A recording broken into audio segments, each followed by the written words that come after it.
தினமும் ஜிம்முக்கு செல்வேன். இதை நீங்க இங்கிலீஷ்ல எப்படி சொல்வீங்க? ஐ கோ டு ஜிம் எவ்ரி டேயா, இல்ல சேர்த்து எழுதும்போது எவ்ரி டேன்னு சொல்வீங்களா?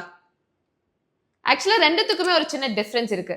நீங்க ஒவ்வொரு நாளும் ஜிம்முக்கு போவீங்க, அதாவது மண்டே, டியூஸ்டே, வென்ஸ்டே ஒவ்வொரு நாளும் ஜிம்முக்கு போவேன் நீங்க சொல்ற அர்த்தத்துல I go to gym every day அப்படின்னு சொல்லலாம். இதே உங்க ஒரு பழக்கத்தை சொல்றீங்க, நான் தினமும் ஜிம்முக்கு போவேங்க, அது என்னோட பழக்கம் அப்படின்னு நீங்க சொல்லும் போது எவ்ரி டேன்னு சேர்த்து எழுதணும். ரொம்ப சிம்பிள். இப்போ இன்னொரு உதாரணம் பார்க்கலாம்.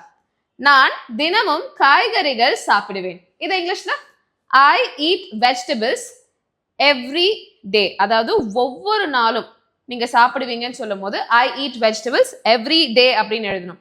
இது உங்களுடைய பழக்கம், நான் தினமும் வெஜிடபிள்ஸ் சாப்பிடுறது என்னுடைய பழக்கம் நீங்க சொல்றீங்கன்னா I eat vegetables every day அப்படின்னு நீங்க எழுதணும். ரொம்ப சிம்பிள்.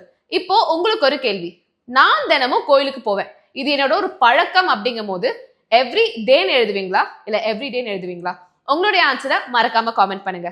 ஸோ இதே மாதிரி தாங்க பேசிக்கான விஷயங்கள்ல இருந்து அட்வான்ஸ்டான விஷயம் வரைக்கும் ஒரு ஃப்ரெண்ட்லியான பர்சனல் ட்ரெயினர் கூட நீங்க பேசி இன்ட்ராக்ட் பண்ணி கத்துக்கலாம். லைவாவும் கத்துக்கலாம், நம்மளுடைய ஹை குவாலிட்டியான ரெக்கார்டட் கோர்சஸ் மூலமாவும் கத்துக்கலாம்.